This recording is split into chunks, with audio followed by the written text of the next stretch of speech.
waxaynu maanta soo qaadan doonaa sheeko dhex martay madaxweynihii hore ee ummadda Soomaaliyeed Maxamed Siyaad Barre Ilaahay ha u naxariistee iyo sida oo kale madaxweyne Cabdulaahi Yuusuf isna eebbaha u raxmada waxaana ay sheekadan ka soo minguurinaynaa buugga xasuus qorka ah ee mudane Cabdulaahi Yuusuf oo ka waramayana waxa uu yiri aniga iyo Siyaad Barre weliga iyo xiriir fiican ma aanan yeelan kamana aanan wada hadlin arrimo ka baxsan hawsha xoogga dalka Soomaaliyeed laba adduun baanu ku kala nooleen anigu waxaan ku taamayay sidii ciidanka loogu horumarin lahaa dhinacyada tababarka wacyigelinta feejignaanta iyo daryeelka halka Maxamed Siyaad Barre aanay arrimahaasi u muuqan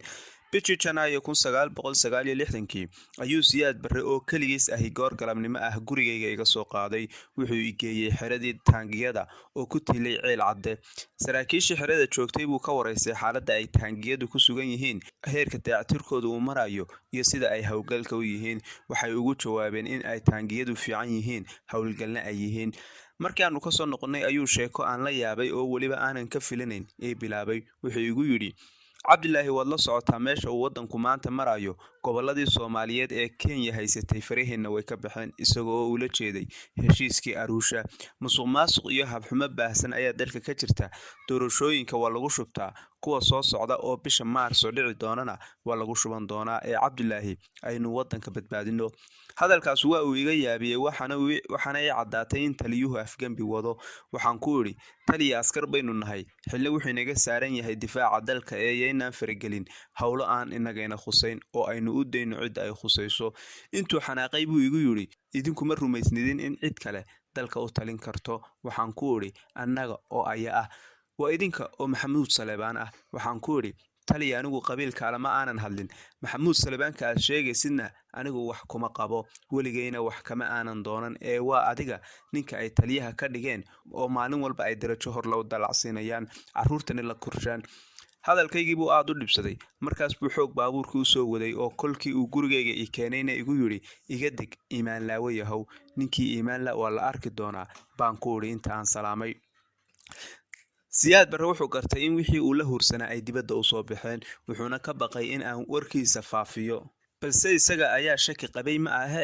wuxuu garan waayay xataa haddii aan sheego in aanay cidina dheg jalaqsiinayn wuxuuse go'aansaday in uu i aamusiyo dabadeed wuxuu warqad u qoray dowladda oo uu ku leeyahay ninkaas ruushka ka yimid oo dhalinyarada oo dhan wata ayaa inqilaab wada waxa loogu jawaabay isaga iyo inta la socotaba xidhxidh oo kala musaafiri subaxii dambe markaan xafiiskii tegay buu igu yiri gurigaaga ayaan kugu xidhay ee ila amar dambe ha ka soo bixin maalmo kadib buu ii yeedhay oo igu yiri 45 maalmood oo xabsi guri ah ayaad xidhan tahay waa markii labaad oo aanu aniga iyo Siyaad Barre si toos ah isaga hornimaadno markii hore waxa ay ahayd 1956 xilligaas Siyaad Barre oo madax ka ahaa qaybta booliska ee gobolka Banaadir ayaa wuxuu taliyaha booliska ka codsaday in saddexda sarkaal oo kooxdeeda ugu darashada sareysa ee kala ahaa aniga Maxamed Cali Samatar iyo Salaad Gabayre gobolka Banaadir lagu reebo markii codsigii la yeelay wuxuu noo kala dhiibay qaybaha kala duwan ee gobolka hoos yimaada aniga wuxuu madax iga dhigay qayb hoosaadka gobolka Banaadir Maxamed Cali Samatarna qayb hoosaadka shabeellada hoose Gabayrena qayb hoosaadka shabeellada dhexe isla xilligaas waxa magaalada Muqdisho lagu dilay Kamaaludiin Saalax oo reer Masar ahaa kana mid ahaa saddexdii xubnood ee uu ka koobnaa golaha la tashiga ee UN-ku kormeerayaasha uga dhigeen wasaayada Talyaaniga ee Soomaaliya saddexdaas wadan waxay u xil saarnaayeen in ay hubiyaan in Talyaanigu ku maamulo Soomaaliya heshiiskii qorshihii UN-tu ay kula heshiisay wakiilka Masar si gaar ah buu xil isaga saaray in aan Talyaanigu qorshaha ka leexan sidaas darteedna dhowr jeer buu ka hor yimid tallaabooyin uu Talyaanigu ku doonayay in uu muddadii 10 sano ahayd si dheeraysto qorshahaas wuxuu doonayay in uu dunida u tuso go'aan Soomaalida ka soo baxay in uu yahay isagoo arrinta u adeegsanayay axsaab badan oo Talyaanigu aasaasay sida xisbiga Digil iyo Midifle oo uu hogaaminayay Cabdulqaadir Zoobe Partito Progresso Somalo Liberale Somalo oo uu hogaaminayay Xaaji Barako iyo kuwa kale Kamaaludiin Saalax si adag buu qorshahaas ugu hor yimid kadib waxa la abaabulay shirqoolkii lagu dili lahaa waxa la keenay nin gazaare gude ah raxan weyn oo Masar hore u tagay oo waxa looga jiray yacni waalan kaas oo raggii shirqoolka waday ku soo hanuuniyeen nacaybka Masar oo hore looga soo tarxiilay goor subax ah buu soo galay xafiiskii Kamaaludiin oo ahaa xafiis Soomaalida u furan ayada oo aan laga shakisnayn baa la soo dhaweeyay oo lagu yiri geedkaas harkiisa ku sug wuu imanayaaye markii Kamaaludiin soo galay oo uu ku leexday in uu salaamo oo uu gacanta u soo taagay buu si degdeg ah ula soo baxay toore u qarsooneed oo ku boobay Allaha u naxariistay Kamaaludiin isla goobtii buu ku dhacay wax yar kadibna markii aanu albaabka isbitaalka ka gelinay isbitaalka Dimartini buu naf baxay ninkii waa la qabtay oo xabsiga ayaa la dhigay baarista faldambiyeedkaas waxa loo xirsaaray guddi uu Siyaad Barre madax ka yahay anigana Siyaad Barre guddidaas buu igu daray waxaana uu amar igu siiyay in aan baaro oo wareysi ka qaado dadka aan Soomaalida ahayn ee baarista gacanta ka geysan kara halka Siyaad Barre uu isku koobay dadka Soomaalida ah inuu waajibaadka shaqada sidaas u kala saaro xigmad weyn baa ku jirtay taas oo ah in dadka dilkaas wax ka ogaan karayay ay Soomaalida u yihiin oo isagu uu gaar u meeleysay halka shisheeyuhu aysan wax badan ka ogaan karin dilkaas wuxuuna rabay in aanan falkaas waxba ka ogaan oo baaritaanka sawir ahaan uga dhex muuqdo annab baaritaankii si caadi ah baan u watay waxaana wareysi ka qaaday rag ka mid ah jaaliyadii Masar iyo Carabta kale haba u badnaadeen macallimiinta dugsiyada saraakiisha qunsuliyadda Masar iyo wakiilada Azhar ee Muqdisho dhammaantood waxay ka mideysnaayeen aragtida ay ka qabaan dilkii Kamaaludiin Saalax waxayna isku raacsanaayeen in Talyaanigu uu ka dambeeyay warbixintii baan qoray Siyaad Barre baana gacantaan ka saaray Siyaad Barre warbixintii aan u gudbiyay baaritaankii rasmiga ah waa uu ka reebay taas oo malaha uu ugu daneynayay Talyaaniga Siyaad Barre ima uusan sheegin in uu baaritaankayga ka reebay warbixintii rasmiga ahayd markii la bilaabay maxkamadii Masar waxay Muqdisho u soo dirtay qareen caalami ah oo wakiil uga noqda maxkamadda kaas oo af Talyaaniga si fiican u garanayay qareenkii markii uu dalka yimid wuxuu malaha durba wareysi la yeeshay jaaliyadii Masar iyo qunsuliyadii Xamar u joogtay waxa ay la socodsiiyeen in aan warbixin ka qaaday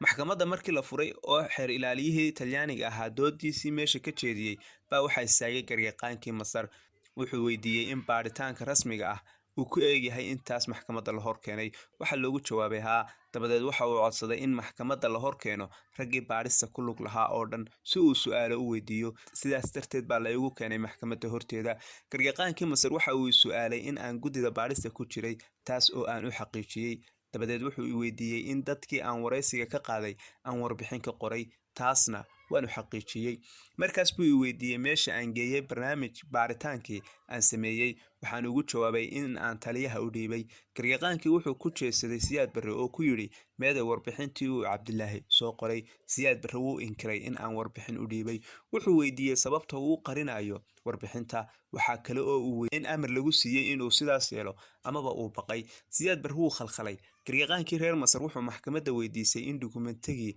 degdeg loogu keeno Siyaad Barre baa gooni loola baxay oo lagu yiri dukumentigii halkeebaad geysay wuxuu ku jawaabay inuu u geeyay taliyaha booliska Cornel Arnera markii loo tagay taliyaha booliska wuxuu ku yiri raggii loo diray in ay armaajo agtiisa til kala baxaan Cornel Arnera waxa la weydiiyay cidda u keentay dukumentiga wuxuuna ku jawaabay in Maxamed Siyaad Barre uu u keenay aniga halkaas baa la iga hadhay maxkamadii waxay xukuntay ninkii loo haystay in uu Kamaaludiin dilay eedeysanayaashii kale oo Zobe ku jirayna waa la sii daayay ma garanayo sida ay ku badbaadeen Zobe iyo Siyaad Barre oo aad loo tuhunsanaa si gardarro ah bay taliyihii gobolka Banaadir Siyaad Barre iyo taliyaha booliskuba colaad igu qaadeen maadaama oo aan waajibaadkayga si xilkasnimo ah u gutay booliskii baa la iga fogeeyay waxaana horjooge la iga dhigay Signore Franco oo ahaa ninka labaad ee wasaayada Talyaaniga madaxda ka ahaa 3 bilood kadibna waxa la ii bedelay qaybta booliska ee Jubbada Sare halkaas oo aan ka soo bedelay Daa'uud waagaas ayay bilaabantay in maamulka dalka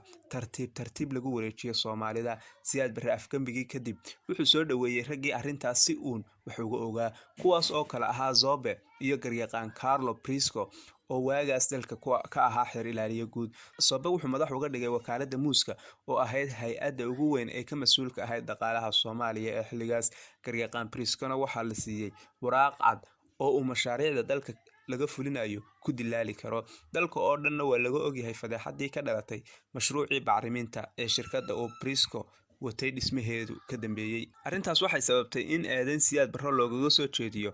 maxkamad ku taala dalka Talyaaniga taas oo xataa wasiiro dowladdiisa ka mid ahaan jiray ay ku lug lahaayeen. Waxaa kale oo la xaqiijiyay in Siyaad Barre 2 maalin kadib markii uu xukunka qabsaday uu maxkamadda gobolka Banaadir u diray ciidamo hareereeya iyo saraakiil SRC-da ka tirsan oo gudaha u gala, kuwaas oo dabadeed si qarsoodi ah ula soo baxay galkii dacwadda Kamaaludiin Saalax, fartana ka saaray Siyaad Barre. Tallaabooyinkaas oo dhami waxay muujinayaan Siyaad Barre in uusan sina uga maqnayn shirqoolkii lagu dilay Kamaaludiin Saalax.